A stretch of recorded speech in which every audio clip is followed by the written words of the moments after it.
She's like love, love, love, and music.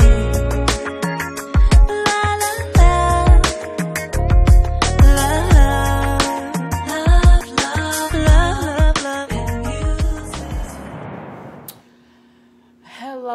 Hello, everyone. Thank you for tuning in. I am Jay Lee. This is Jay Lee's Corner. This is my review for Love and Hip Hop Miami. I don't know which episode this is because I did not write it down, but I think it's like episode 3, maybe 4. We know it's season 1. It's still early into the thing, but it's the episode that came on tonight.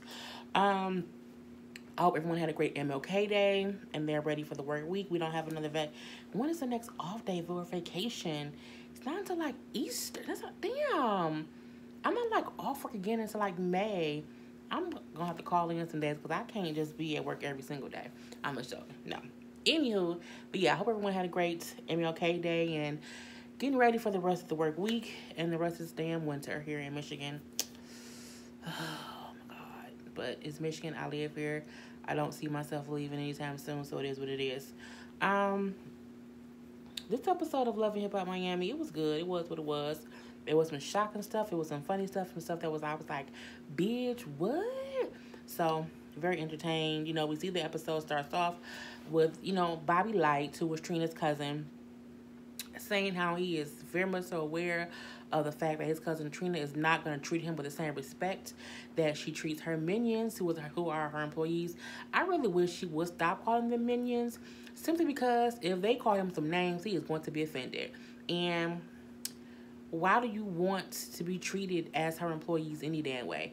I hate people who assume that you should lift them up without them lifting themselves up.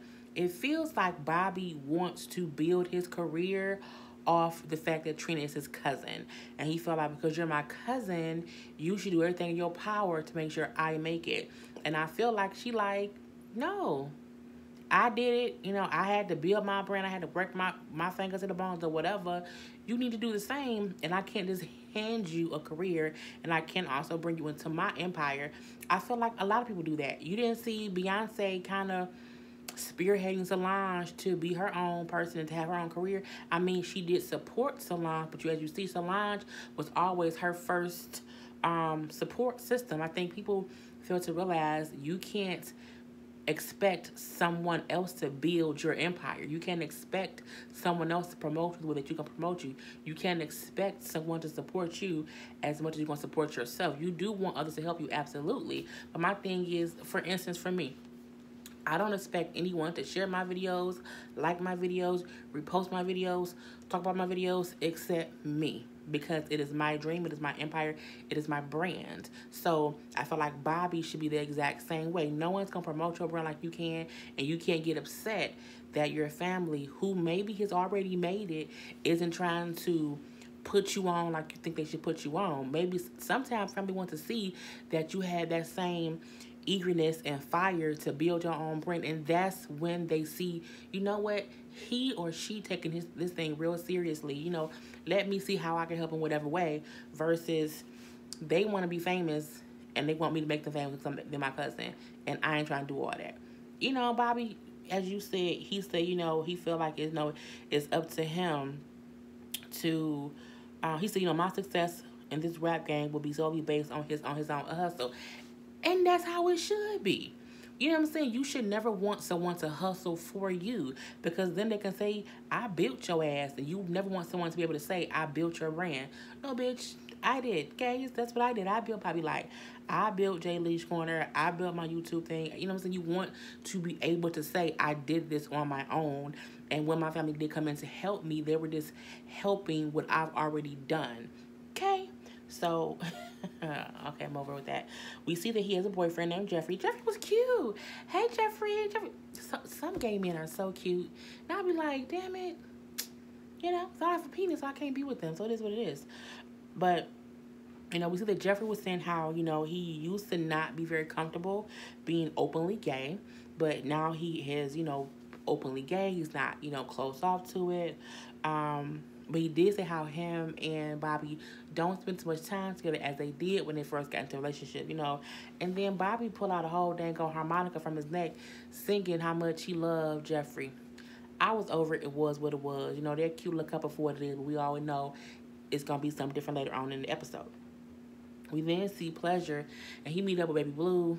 Baby Blue, and the fact that they say like woo or whoa, what's say whoa, Baby Blue whoa, it's like WHOOOO.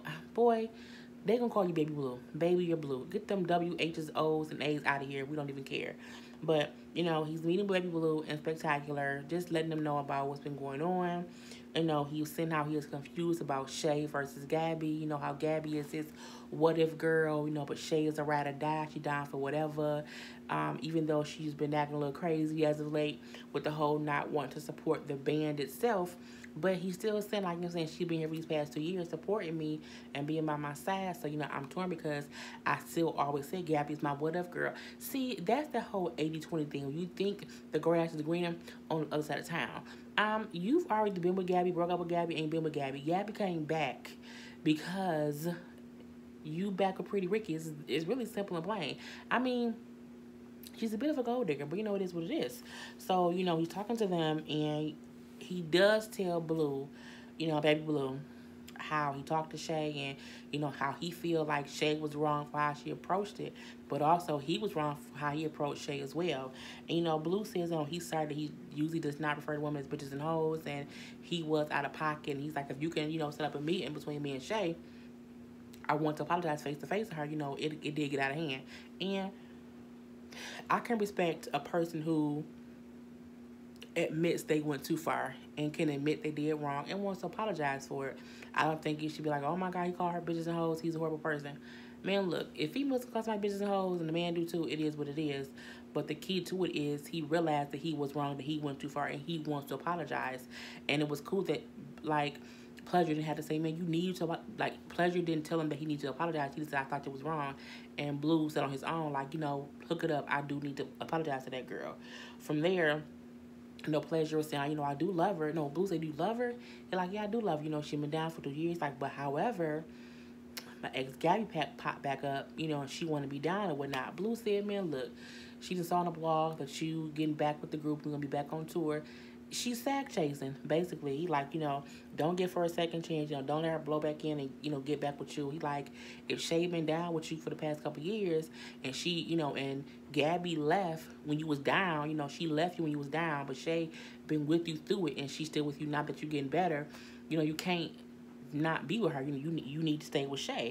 And he like, I'm surprised that he riding for Shay, and they kind of beefed out or whatever. It's because he got common sense. You know what I'm saying? You love the girl. You said she been around. You said how you and Gabby was broke up when you left the group. Come on, now, common sense, Pleasure. You can't. If you stupid enough to think I'm gonna go back with Gabby because I liked her back then, and now she want to come back. She specifically said, I found out that you were getting back with the group, so I feel like we can get back together. Digging for gold all over the place, but you know. Pleasure say, you know, maybe he not done with Shay, and maybe he should stay with her because she has been, you know, ride or die. Boy, bye. I'm not here for the Michelle Pooch character at all. I feel like she is a total D character. I'm also not here for the Prince character. You know, we got her saying how, you know, Prince can top her in this whole Miami life club scene and promotion stuff. I honestly don't care. I really don't. I'm not here for her or Prince at all. I think it's a dumbass storyline. You know, it is what it is.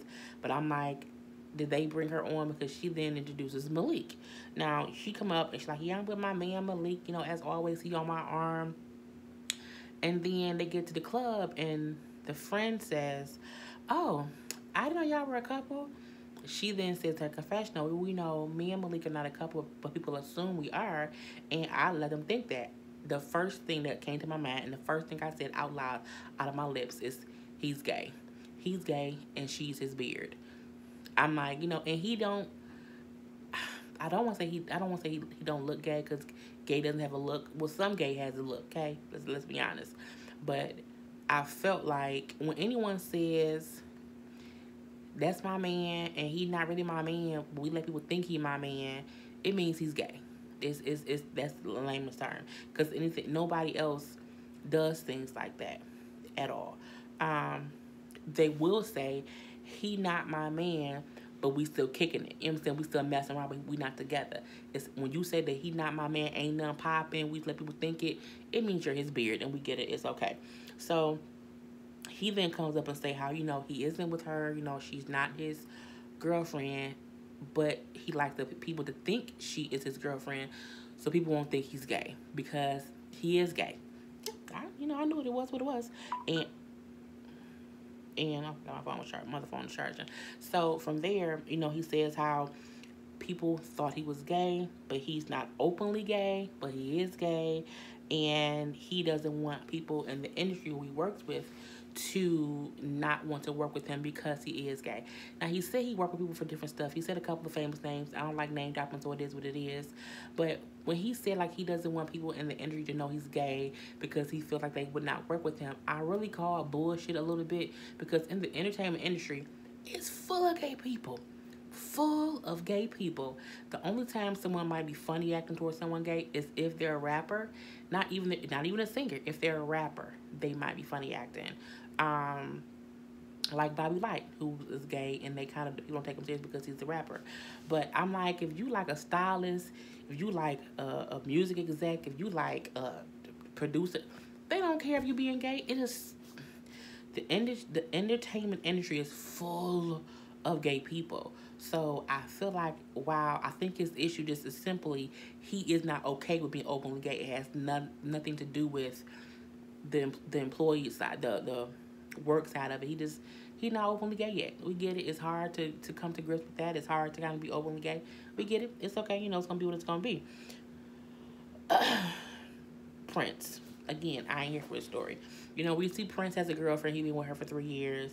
Her name is Liz. And he's talking about how, he cheated on her before, but, he kind of made it up to her, so they're still together. And how he has to appear to be single in order to work with his clients who want this nightlife. My thing is, if I hire you to be a party promoter, I give a fuck less if you got a girlfriend or not. I don't need you to be single.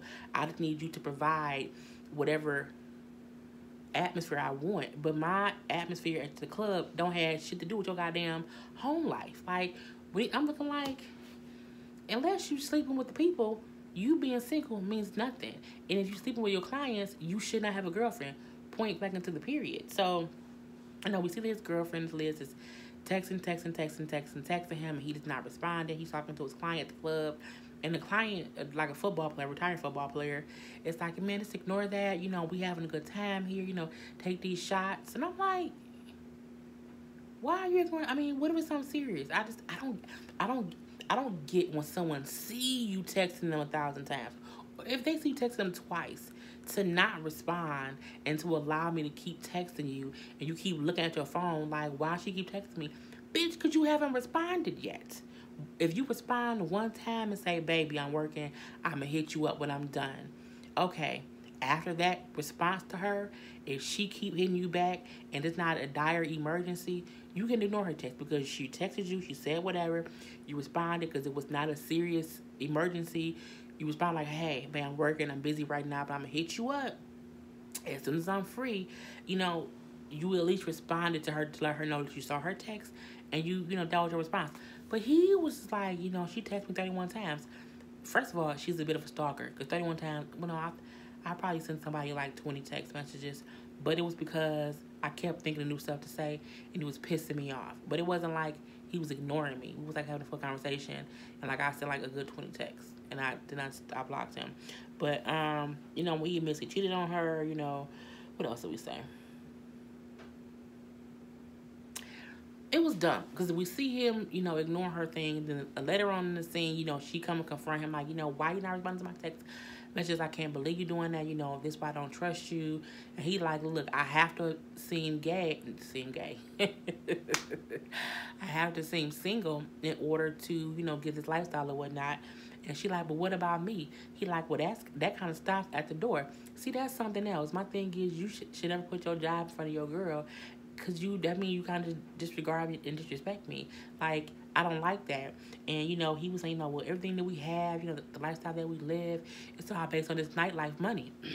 don't you like the things that we have? And she said, whatever, you live in my apartment, something that I pay for. The tissue that you use to wipe your ass is what I pay for. Look, when a female tell you not only do you live in my space, you don't buy your own tissue, so you can't even afford to wipe your own ass. That comes from me, homie. I'm like, at this point, y'all too petty to even be a couple, because he talking about how he pay bills and how the nightlife money supports you, and you telling him how he basically homeless because he live with you. I just couldn't take it. She said, like, I'm ready to walk out the store. And he said, well, do it right there. See, at that point, deuces, I'm out. It is what it is. Him saying, she lucky I can be with any woman I want. She lucky I chose her.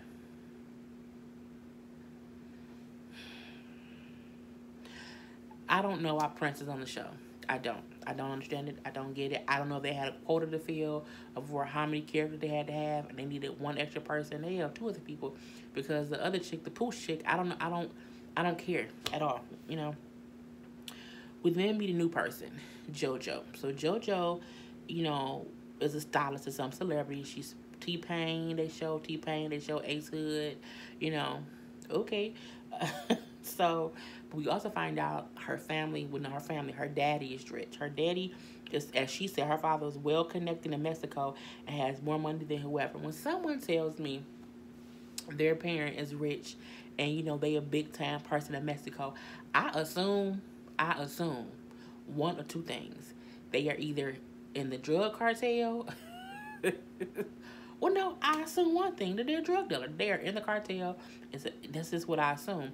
But I feel like if he was really in that life, he wouldn't be on TV like that. Because cartel members don't be on TV like that. Like, they be a secret. He wouldn't do the show. But, I mean, he definitely probably out there selling some kilos of cocaine. I'm just saying, maybe not in the cartel. You know what I'm saying? But he's he's in whatever. So, because she don't say what he... And when anyone doesn't say what the person does, it's illegal. Are you a drug cartel? Are you in the prostitution? Like, are you selling hookers by the pound? Like, it's something that ain't legal. Because she didn't say, my father's in Mexico. He makes money hand over fist. He is a top developer. He's the top attorney. He's the top real estate, whatever. She said, all I'm going to say is he has more money than anybody else, and he's well connected. Well connected to me means drugs and prostitutes and guns. Okay, so Jojo, it is what it is. She said how he wanted her to be a lawyer. She does not want to be a lawyer. She wants to own her own boutique.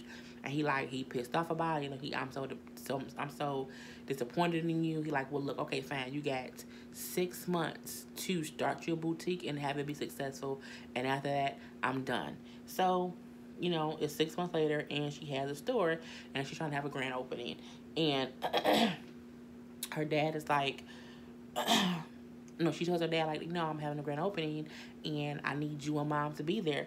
Man, her dad was like, I can't be around y'all for even a minute. She can go fuck herself. I'm like, what did mama do? Dog, I'm like, who this out the blue say, saying your wife can go fuck herself? I'm like, bruh, is they divorced? Was it a bad divorce? Whatever it was, he not happy. So, she like, I just need y'all to kind of be cordial. It's my event. Can y'all really do that? He like, look, you have a business to tend to. Don't worry about your mama. Worry about yourself. Worry about building this business. Because you don't, I'm not going to keep helping support you. So I was like, so she said they are in the middle of a bad separation and they just really can't be in the same room. And I feel like when your parents are going through separation or going through whatever, and if they can't be in the same room, sometimes as children, we have to pick and choose what events we invite them to, because if you invite them both, they're going to ruin it. You know what I'm saying? They're going to ruin it. So it's like, you like, Dad, do you want to come? If he be like, if your mama there, I ain't coming. All right, Dad, well, you don't come to this one. You can come later on or something. Or you just pick, because I think just to have them both, it's just going to be turmoil. So it is what it is. We see Amara, and she meets with Steph. And, Steph is telling her how they met up with Young Hollywood, and how he was saying how he think that he was saying that he did not mean to offend, I hate when messages pop up because they make me see stuff and I be reading it.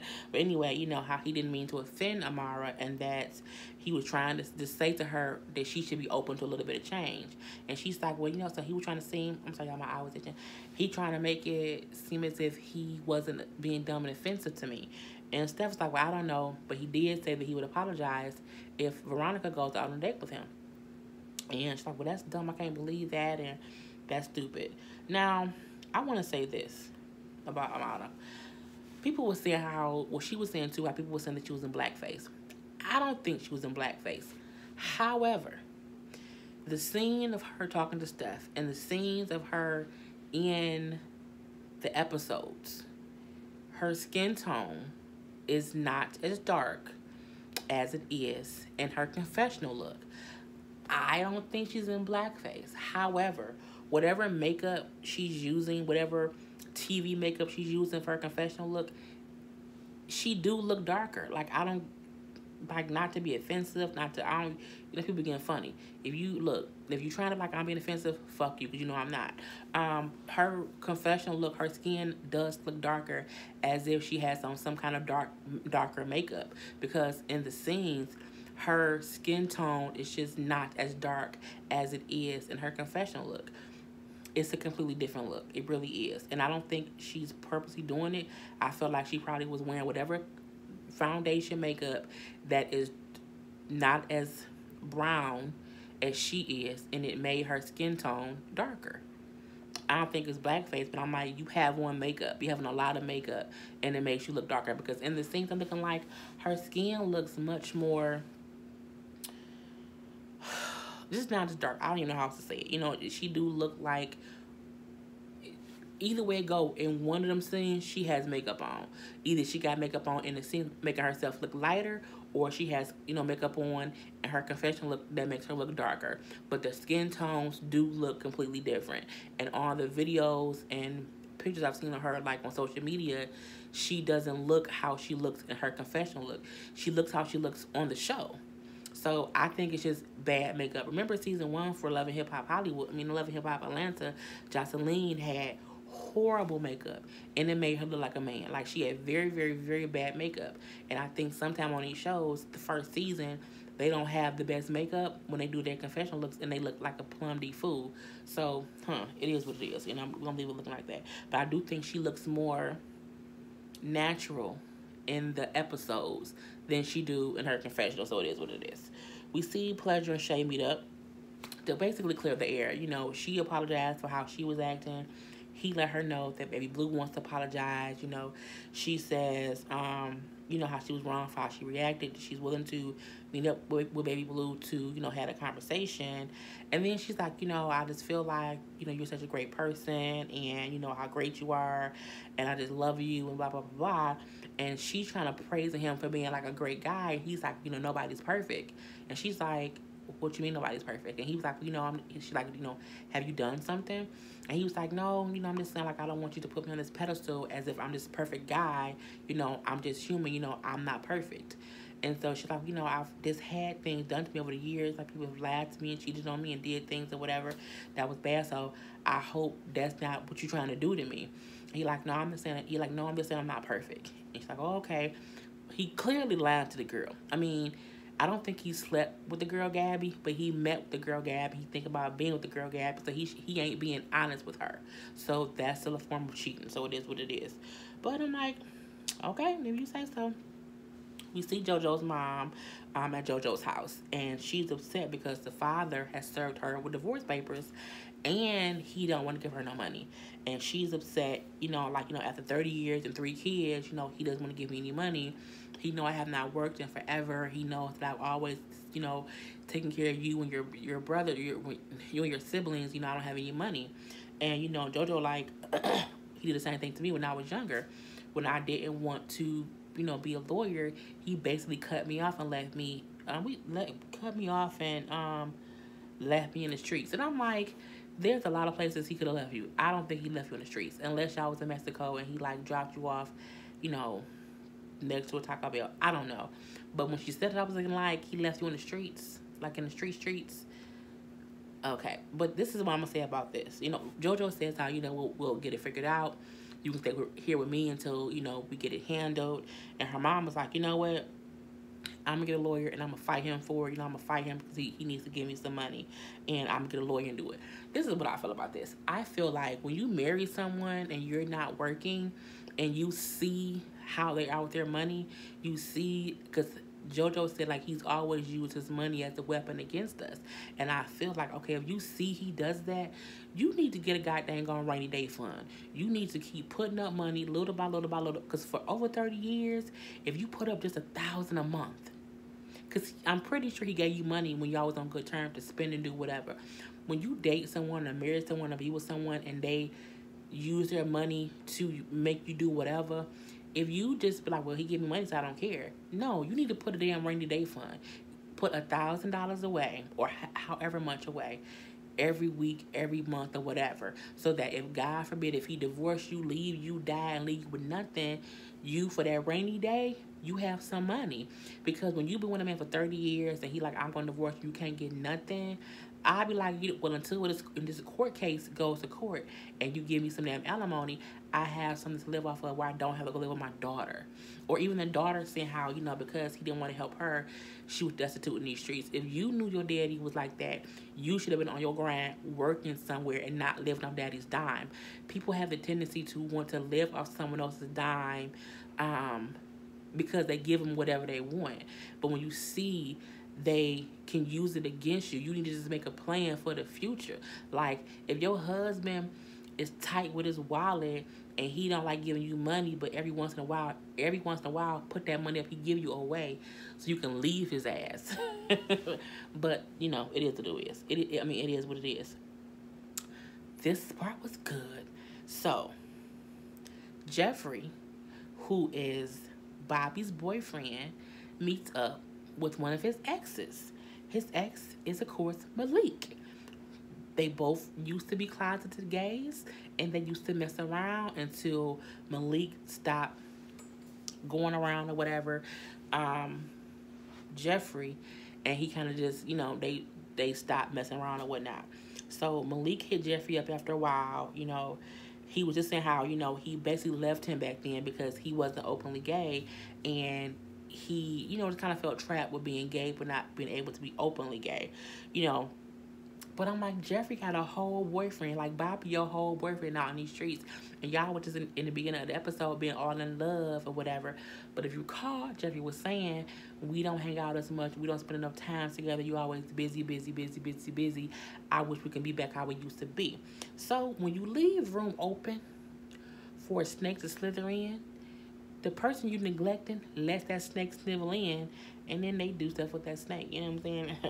So they flirting, getting cozy, flirting, looking at each other all in the face. Malik, like, you look so sexy. I want that. I'm like, do you, Malik?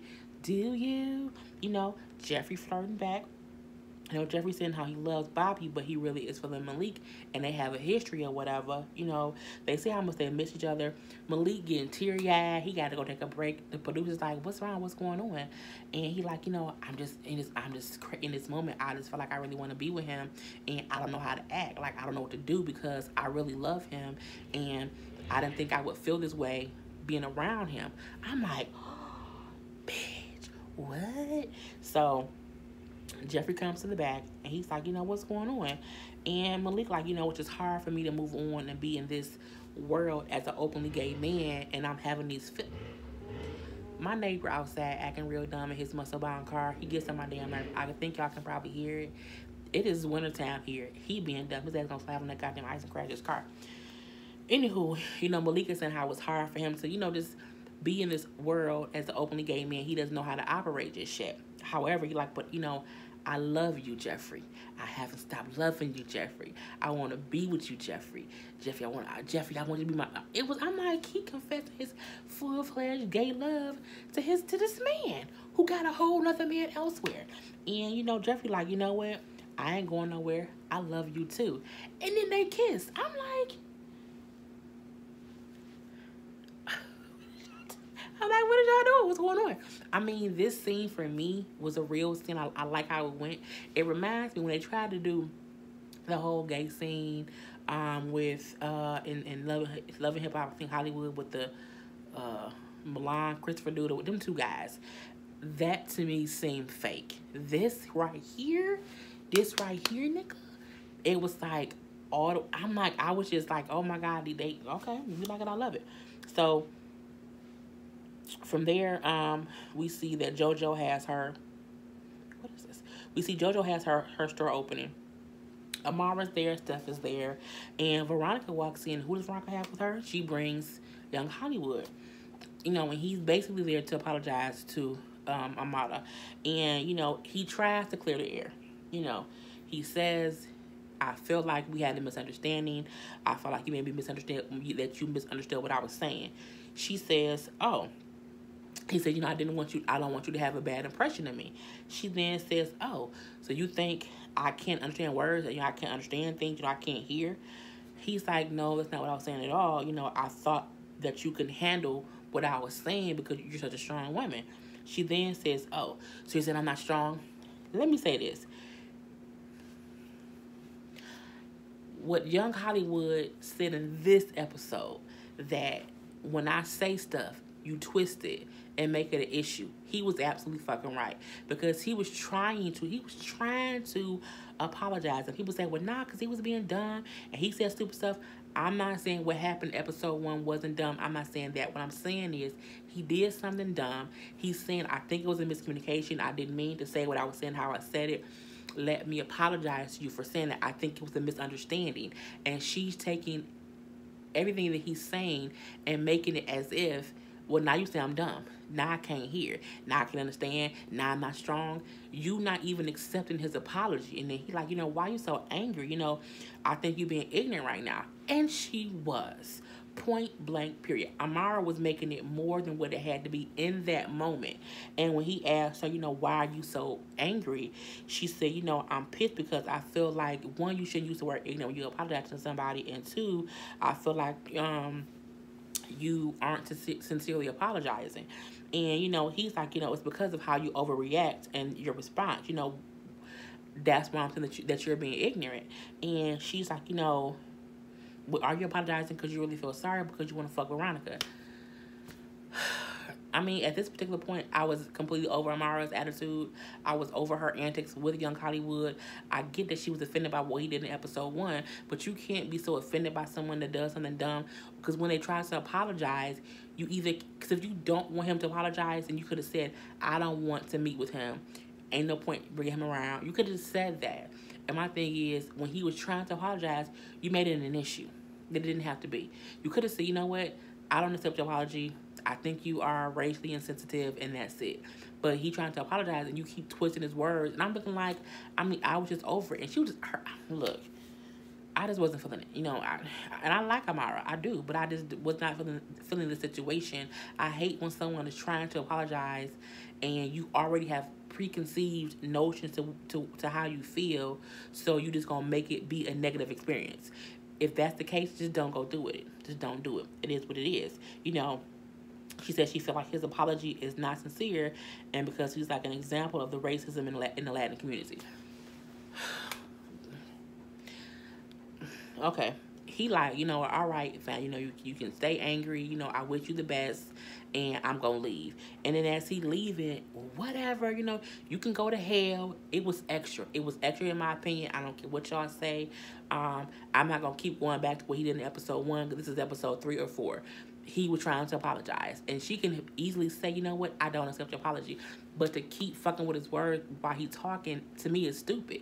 It's the equivalent. She did to him what she accused him of doing to her in episode 1. So I'm over the whole thing. Then Amara says to Veronica, if you mess with him or you hang out with him, I'm done with you. Steph was like, you can't hold her coochie hot because you mad at that man. And it's true, but it was what it was. I was like, whatever.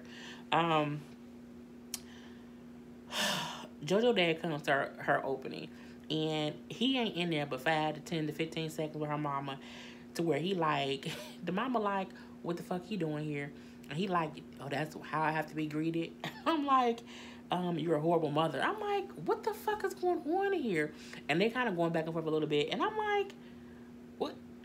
This is the reason why when your parents don't get along, you don't invite them to the same event. You invite one of them and you invite the other one to the next one. It's the sad cycle of when parents separate. It is what it is. And then when the mama like, I can't believe you wanted to divorce me and not give me no money. He said, fuck you. I'll spend $1 million on a lawyer before I pay you $1 more. I'm looking like, Daddy Warbucks. Why would you say that? Crazy. So, Jojo crying and she feels bad because she feels like they ruined her grand opening. And her dad was like, I'm sorry. Girl, it's too late now. It is what it is. The last scene to me was a funny scene.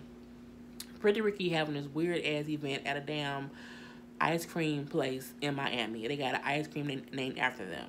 I'm like, okay. Do anybody notice that when it's not spectacular, what's the wild one? The wild one, whatever his name is, he ain't never around. Is he somewhere high and drunk? I'm just wondering, because it's always just Pleasure, Spectacular, and Baby Blue. The other one ain't never around.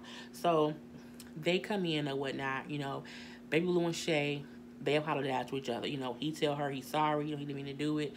She apologizes, she say, I'm his woman, I ain't going nowhere, so, just kind of get used to me. And he say, I'm saying, I dig that, you cool, it is what it is. And they make up, it is cool. Let me also mention, Shay's wigs look like shit. Shay's wigs and her edges is horrible. I don't know who her hairstylist is for this season. They need to be fired. Anywho. So from there, Blue and Shay makes up. It's cool. Blue talking to Pleasure. Like, man, your girl, she real cool. She cool as hell. I like her. She love you. It is what it is. She a part of the group. Now, it's fine. Shay goes to get some ice cream from somewhere. In walks Gabby. Pleasure, Spectacular, and Blue all look like, what the fuck? And Blue like, shit. So Pleasure say she wasn't invited. He hasn't really been talking to her, whatever. And he don't like surprises. She's saying how, he hasn't been hitting her up. They haven't been talking. So because she saw the event on social media, she popped up. Now, they go outside to have a conversation because he takes her outside so that Shay won't see her. They outside talking, and he like, look, I don't like surprises. She's like, well, I just came to talk about, this is a friend. She's trying to feed him ice cream or whatever. Shay come out in the inside, and she like, where's P? Y'all seen P? Where he at? So Blue like, I think he went to the bathroom. And I think it's the way he said it, and she looked around like, the bathroom? And then he was like, yeah, over there somewhere. And she was like, nah, something up. So she walking around, and I think she was walking looking for where else the cameras were. Because wherever the cameras are, that's where he is. So they like, no, Shay, this way. She ain't even listening. So Blue was yelling, Shay, hey, yo, P. Blue is doing what a friend does. Blue was trying to warn P that trouble is on the horizon. Trying to let P know. P, a goddamn tornado is coming to the Wizard of Oz right now. Duck. P on here. I don't know if it's because P is too far outside or he can't. But, Blue was loud. He was like, P, Shay. P. I don't... It was funny. But then Shay knows something up because he yelling. So Shay walking outside and she see P sitting on the bench and it's a girl sitting there. And she like, P. And then Blue was like, P. So P look up. When P look up to look at Blue, Shay on this side, she's like, hey, stranger. And she tossed her ice cream and hits girl dead in her face. I was like, bitch, dog. And then the episode goes off. That fool was like, P. Hey, yo, P. Pleasure wasn't hearing shit. Shay was like, Pleasure, P. He turned and looked, and she threw that damn ice cream dead at that girl's forehead, and the ice cream all up in her frontal. I cracked up laughing. It was fucking hilarious. And the episode is over. So, I'm done. But I hope you guys enjoyed. I am Jay Lee. This is Jay Lee's Corner. Until next time, people. Peace.